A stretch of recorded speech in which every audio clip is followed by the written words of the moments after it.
Maybe we can give you an example from one of our favorite projects. For me, was a family-based wash business based in Rift Valley in Kenya. So they were actually delivering affordable drinking water to the communities that were around there, where they were actually living. And the problem they're trying to solve is a lot of the water that is in Rift Valley has a lot of fluoride in it.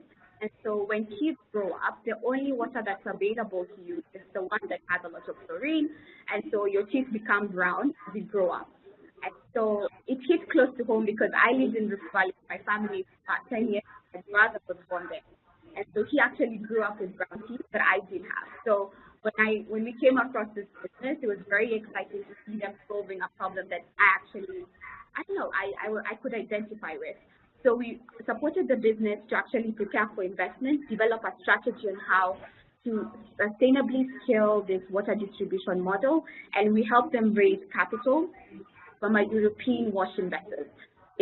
And to date, they've been able to raise about $1 million and scale their business model across 5 districts, which is quite impactful because Rift Valley province, as mentioned, is quite large in Kenya, and so that's a lot of households that they were able to impact. Joe, over to you. Yeah, maybe I can give you an example of quite a different type of project, but one that we're actually working on at the moment. So at Open Capital, we work a lot in the off-grid renewable energy sector. And so I was working directly with businesses in the sector.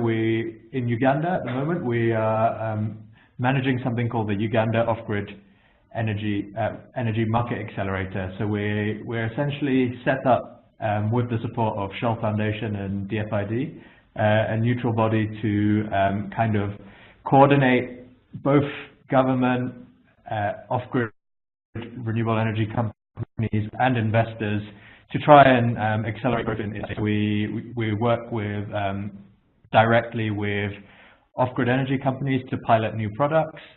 We also kind of produce research and insights for the sector. And increasingly, we've been working to try and help off-grid operators access finance from local banks in Uganda, because one of the challenges they face is many, off-grid solar companies in particular have raised capital from international investors in dollars, euros, pounds, etc., and are therefore quite exposed to FX risk. However, local banks, for them, this is quite a new and perceived as a risky sector. So we're doing a lot of capacity building, training, pipeline development work with local Ugandan banks to connect them to high potential off-grid solar projects and businesses. And it's really interesting because I guess trying to support ecosystem development and work with such a broad range of actors. So yeah, for me that's one of the highlights of working here, working with such a broad range of different kind of people from a range of organizations.